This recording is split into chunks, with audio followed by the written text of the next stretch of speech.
Buongiorno ragazzi. For today's punto grammaticale, we're going to take a closer look at the preposizioni a and in. These are the two prepositions that we use when we're talking about traveling to a certain place. So for today's lesson, we're going to see when we use a and when we use in. So starting with the first one, a. A is what we use when we're talking about the name of a city, a small town, or a small island. For example, a Roma, a Comac, a Cipro. In we're going to use in front of continents, states, nations, regions, or larger islands. For example, in Italia, in Europa, in Sicilia.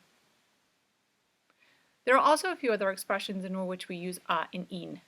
So we use a when we're talking about going al mare, al lago, all'estero. Estero means abroad. In we use with the expressions in montagna, in campeggio, in campagna, in crociera. Now these are only a few examples. There are a few others, but these are the ones that we're going to focus on today. Let's take a look at a couple of examples. So I have the rules up here for you guys to use as a cheat sheet, and let's see how these would work in a few sentences. The first sentence, in estate vado Italia. So I want to say that I'm going to Italy. Now Italy is the name of a country, therefore we're going to use in. In estate vado in Italia. For our next example, mia nonna vive Milano. Milano is the name of a city in Italy. So because it's a city, we're going to use the preposition a.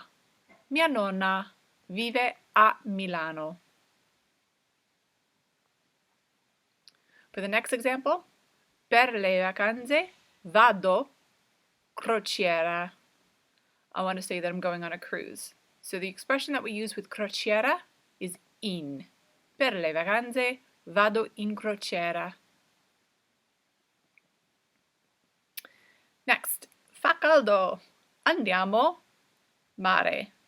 I want to say it's hot outside, let's go to the beach, right? Let's go to the sea. So fa caldo, andiamo al mare. So you'll notice here that this is a contraction. It's a contraction of the words a and il. We're going to the sea. So a plus il becomes al mare. Vado, montagna, per sciare. I want to say that I'm going to the mountains to go skiing. So vado in montagna per sciare. This is one of our expressions, in montagna. I miei zii vivono campagna. With campagna, we use the preposition in. I miei zii vivono in campagna. Okay, this is a two-part one. Mi piace viaggiare estero, soprattutto Europa. So for the first part of the sentence, I'm saying that I like to travel abroad. Mi piace viaggiare. And what comes in front of estero?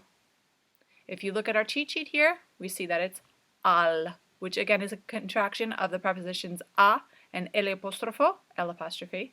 So a più L', al. Mi piace viaggiare all'estero. The second part of the sentence says, above all, in Europe.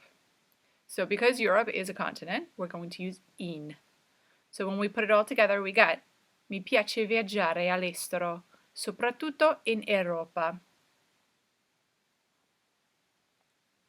Okay, one last example. Again, this is a two-part. Vado Parigi per studiare il francese, Francia.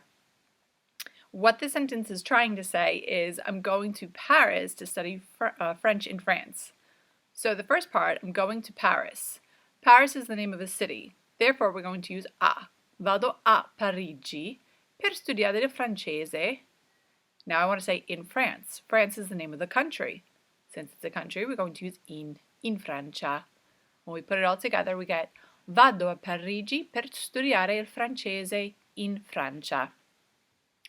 Okay, so these were just a couple of practice questions to get you started.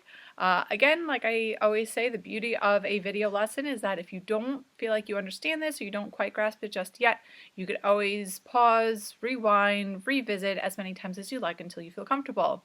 So if you feel that you're ready, then you may now go on to the activity for today. Thank you. Ciao.